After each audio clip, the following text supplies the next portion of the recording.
Arratsaldeon ikusle, zer moduz ongi etorri bertan berri albistegira. Gaur ekainak 13 ditu, asteartea da, astera joaz egunak utzi dizkigun titularrekin.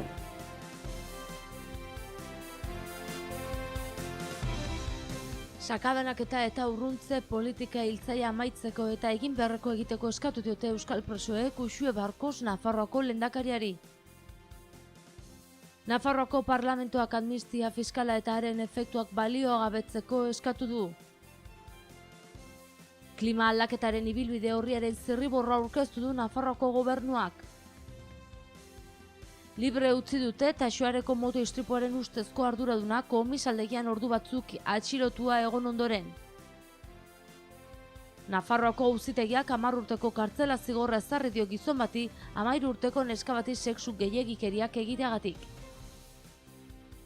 Nafarroako foruzaingoak gizonezko bat inputatu du Iruritan 12 urteko semeari gidatzen uste egotzita.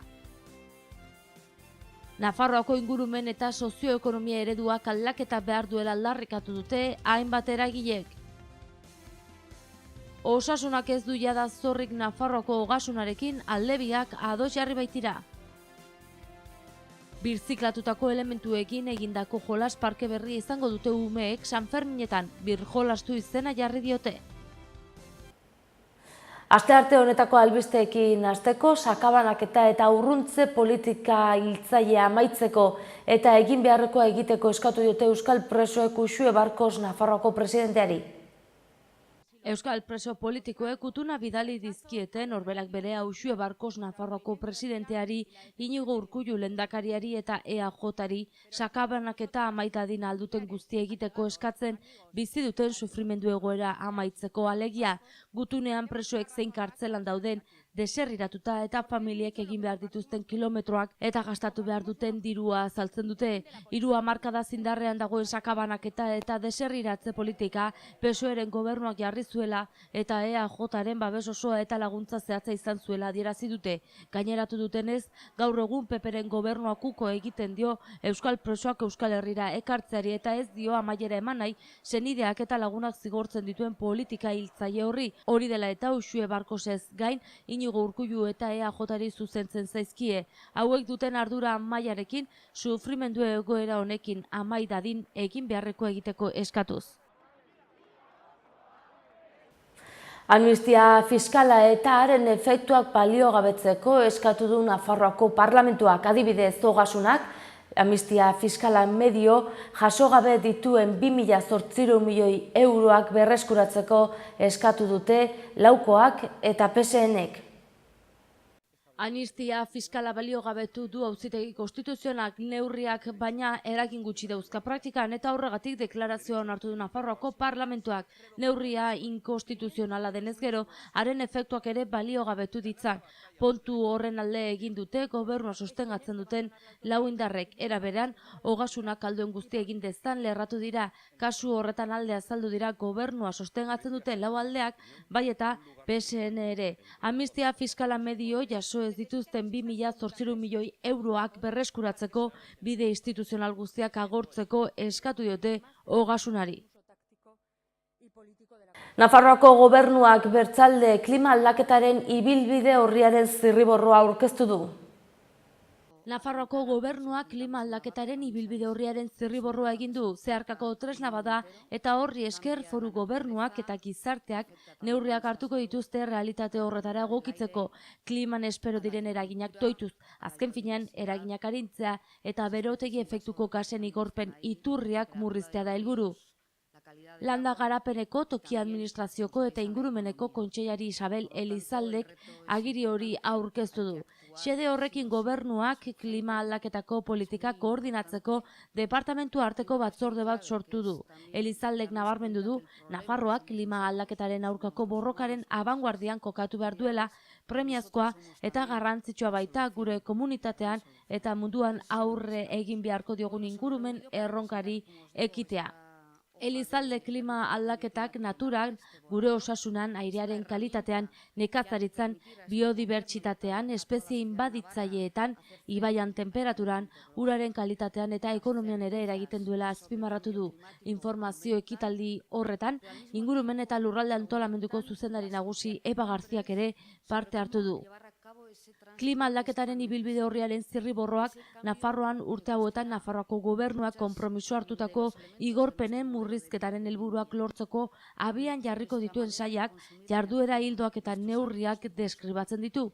Area guztietarako 25 jarduera hildo eta 62 neurri nagusi, 10 zeharkako neurri, arintzeko 9 eta egokitzeko 43 neurri ezartzen dira. Horrez gain, 2013ko energia planean jasotzen diren arintzen neurriak ere barne hartzen dira. Nafarroako gobernuak hilabete honetan bertan 2020 urterako berotegi efektuko igorpenak 128 murrizteko konpromisoa hartu du. Geroago 2016ko otsailean Nafarroako parlamentuko osoko bilkurak ebazpen bat onetsi zuen eta horren arabera foru gobernuak plan estrategiko bat egin behar du Nafarroako klima aldaketaren aurrean eta Nafarroako gizarteak parte hartu behar du. Horrela 2016ko apirilaren 27an Nafarroako gobernuak Nafarroako klima aldaketaren ibilbide horria hastea onetsi zuen eta ibilbide horri horretan gogoeta kolektiboko eta estrategia eta planen osagarritasun prozesu bat jasotzen da. Eta aurrera eginez albisteekin libre utzi dute Taxoareko moto istripuaren ustezko arduraduna komisaldegian ordu batzuk atxilotuta egon eta gero gogoratu ezbeharraren ondorioz 59 urteko motor gidari uhartearra hil zela. Foruzaingoak hitza zendeako 39 urteko gizon bat atxilotu zuen atzo eguerdian Taxoaren izandako istripuan ardugabekeriazko homizidioa eta sorospen egin beharra ez betetzea egotzita ezbeharraren ondorioz ziklomotor gidari uhartear bat hiltzen 59 urtekoa. Atxilotu eta ordu batzuetara baina libre utzi zuten. Atxilotua Belosoko polizia etxera joan zen abokatu batekin istripuan izandako zerikusia azaltzeko foruzaingoak esandakoaren arabera. Atestatuaren arduradunek alkoholemia kontrola egin zioten eta positibo eman zuen. Droga proban berriz negatibo. Asteazkenean deklaratuko du epaiaren aurrean atestatuaren izapideak amaitu ostean. Nafarroako auzitegiak 10 urteko kartzela zigorra ezarri dio gizon bati, 13 urteko neskato bati sexu gehiegikeriak egiteagatik. Nafarroako auzitegiak 10 urteko kartzela zigorra ezarri dio gizon bati, 13 urteko neskato bati behin eta berriz sexu gehiegikeriak egitea leporatuta. Lagun batzuen alaba da biktima eta erasoak 2012an eta 2014an izan ziren. Ebazpenaren kontra helegitea jartzeko aukera dagoen arren, epaitegiak uste du frogatuta geratu dela gertatutakoa. Gizona emaztearekin eta 2 seme-alabakin joan zen Portugaldik Nafarroara lan bila. Guztiak 40 egunez bizi izan ziren Barainainen lagun batzuen etxean. Lagun horiek bikote bat ziren eta 2 seme-alaba adingabe zituzten, bat 2003an jaiotako neskatoa. Akusatu egunero 4 adingabeekin geratzen zen bakarrik etxean, biktimaren aitak emaztea lanera eramaten zuen 15-25 minutuko tartean. Akusatuak egun askotan neskatoa logelara eraman eta sexu gehiegikeriak egiten zizkion, eta berdin jokatu zuen 2014ko udaberrian ere 5 hilabetez lagun horien etxean bizi izan zenean. Kasu horretan Iruñeko etxebizitza batean izan ziren erasoak. Adingabeak 2016ko apirilaren batean izan zion gertatutako amari eta salaketa jarri zuen hurrengo egunean. Sexu gehiegikeria horiek ondorio psikologikoak utzi dizkio aurrari. Ebazpenean 10 urteko kartzela zigorra aurreikusten da gizonaren kontra, 5 sexu eraso garai bakoitzeko eta ezin du adingabearengandik 400 metro baino gutxiagora egon beste hainbeste urtez. Era berean, 6 urteko zaintzapeko askatasuna eta 30.000 euroko kalte ordaina ezarri diote. Eta Baztanera joango gora orain, Iruritan foruzaingoak gizonezko bat inputatu du 12 urteko semeari gidatzea uztea egotzita. Nafarroko foruzaingoak gizonezko bat inputatu du Iruritan, Baztanen, 12 urteko semeari ziklomotor bat gidatzen ustea leporatuta, gainera ez zeraman kaskoa jantzita. Elizondoko polizia etxeko agentek 56 urteko Iruritako bizilagun bat inputatu zuten atzo bideko segurtasunaren kontra ustezko delitu egitea egotzita. Semea adingabea izaki, ezinbesteko laguntzaile izatea leporatzen diote aitari. Foruzaingoaren patrulla batek ziklomotor bat gidatzen harrapatu zuen 12 urteko mutikoa Iruritan. Identifikazioa eskatu ziotenean 12 urte zituela eta horrenbestez gidai baimenik ez zuela eta bere inputatzeko aukerarik ez zutela egiaztatu zuten. Inguruan zebilen aitak foruzaine azaldu zienez, semeari motorran ibiltzen erakusten ari zitzaion. Horren aurrean foruzaingoak mutikoaren aita inputatu du eta ondorioz Iruñeko epaitegi batera joan beharko du laster azalpenak ematera. Nafarroako ingurumen eta sozioekonomia ereduak aldaketa behar duela aldarrikatu dute hainbat eragilek.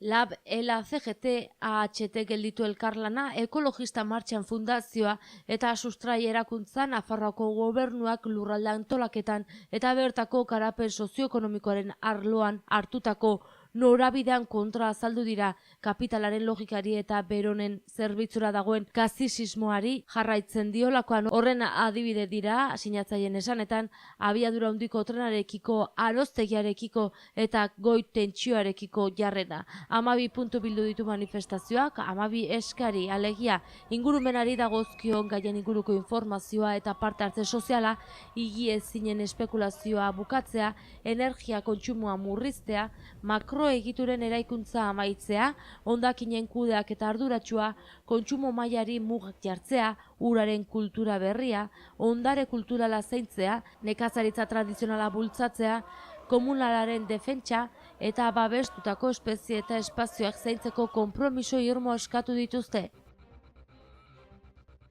Eta kiroletan dugu albiste orain, Osasunak ez du jada zorrik Nafarroako ogasunarekin aldebiak ados jarri baitira.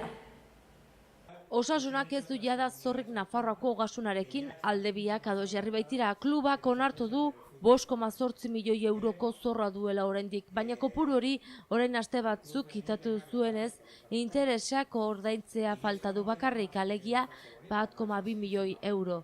Osasunak kopuru hori berehala ordaintzeko konpromiso hartu du. Egungo Nafarroako gobernuak kereia jarri zuen Osasunaren aurka klub gorritxoak 2010 eta 2013 bitartean pilatutako zorren ondorioz egindako delitu fiskala dela eta.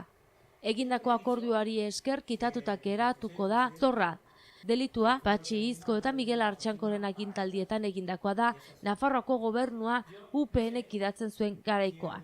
Luis Zabaltza Osasunako presidentea pozik azaldu da, ogasunarekin lortutako adostasuna dela eta bi aldeak ados jarri izanak ez du esan nahi prozesu penala itxiko denik, baina Osasunako agintariek itxaropena dute klubak jasoko duen isuna arinago izango dela akordioari esker. Prozesu eta hitzarmen honek ez du zerikusirik Osasuna legea bezala ezaguna den foru legeak jasotzen duen 53 milioi euroko zorrarekin.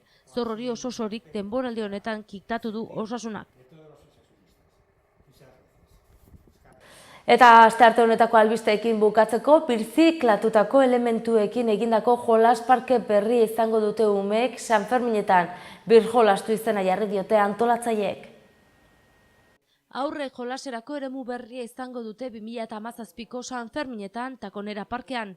Osagai birziklagarrietan oinarritutako jokoak izango dituzte, hala, askatasunaren plazan pilatzen den jendetza arintza lortuko dutela berretsi dute gaurko aurkezpenean. Horrez gain inguru giroari buruzko heziketa eskaini nahi diete. Birjolastu eremua Iruñeko udalak, Nafarroako gobernuak eta Iruñerriko mankomunitateak antolatu dute elkarlanean. Materialak eta hondakinak erabilita lan egitea dute helburu. 21 artistak bultzatutako 9 eremu izango ditu. Gune berria Takonera parkean egongo da, sarreran eraldatutako ibilgailu bat izango du, herritarrei ongi etorri emateko eta informazio eskaintzeko. Handik gaira iritsiko dira umeak, hondakinekin egindako ontziekin jolasteko. Etxe batean ere sartu ahalko dira eta hango altzariak, mailak, aulkiak eta armairuak margotzeko. Odiekin egindako telefonoak izango dira eta gurpilekin egindako zirkuitu baten beren abileziak erakutsi ahal izango dituzte. Zirku bat ere egongo da, oreka mantentzeko barrekin, makuiluekin eta malabarekin. Birziklatutako materialarekin egindako eskiak, ontziak eta kartoizko odiak erabiliko dituzte hainbat proba egiteko. Berrikuntzarako gune bat ere izango da, tamaina eta forma ezberdinetako plastikozko ontzi eta lataskorekin gauzak eraikitzeko, hala nola animalientzako aterpeak, matxin saltoentzako parkeak edo martetarrak lurreratzeko aireportuak. Birjolastu eremuak sukalderran loi bat ere izango du, benetako hozkailu eta garbigailuekin, paluak edo harriak gordetzeko naiz prestatzeko. Xardeska handi bat ere egongo da umek galtzera jolas dezaten. Soinudun kilikileak izeneko beste gune bat egongo da. Hiri altzariak ukitu ala, soinuak entzungo dira eta soinu hori ezberdina izango da altzaria ukitzen ari diren pertsona kopurua den edo eta ukitzekoan egiten den indarraren arabera. Jaio berrientzako zonalde bat ere prestatu dute, oihal handi batekin eta egurrezko zirkuitu batekin. Ekainak 13 gaur, goazen eguneko albisten errepasoa egitera titularrekin.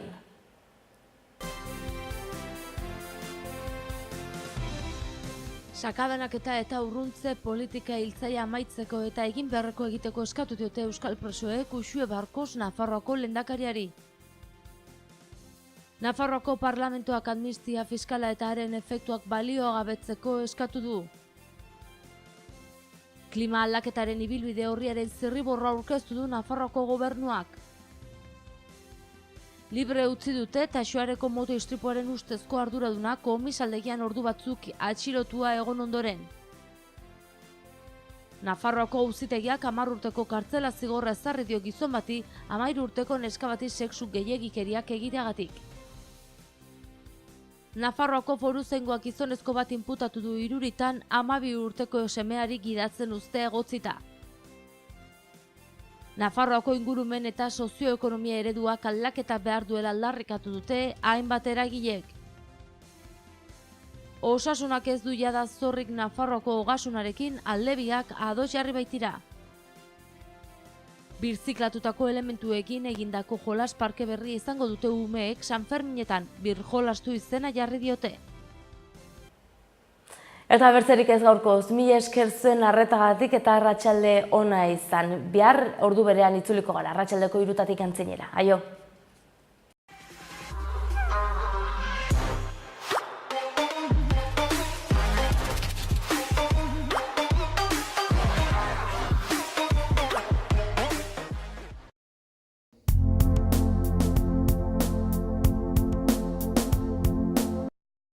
Errenta aitorpena. Hasi da aurrez aurre errenta aitorpena egiteko epea. Ekainaren 23 bitartean arretarako guneetan aurkez dezakezu ala aurrez hitzordua eskatuta Nafarroako ogasuneko bulegoetan. Orain gainera, zeure ekarpenak zehazki nora joanen diren ikus dezakezu aurrekontua.nafarroa.eus gunean sartuta. Ekarpenez eraikitako etorkizuna. Nafarroako gobernua. Gobierno de Navarra. Gorritxon atsedenerako sistema hoberenak eta loaldi egoki batendako beharrezkoak diren produktuak aurkituko dituzu. 40 urte daramatzagu punta-puntako materialak eta marka hoberenak bezeroaren eskura jartzen. Deskansatzeko sistemetan aditua gara, sofak, koltsoiak, somierrak. Hurbildu eta eskuzabali jasoko zaitugu. Iruña, Gorritxo. Ez egin paso organikoaz. Bereizi eta birziklatu gai organikoen hondakinak. Hau ez da zaborra.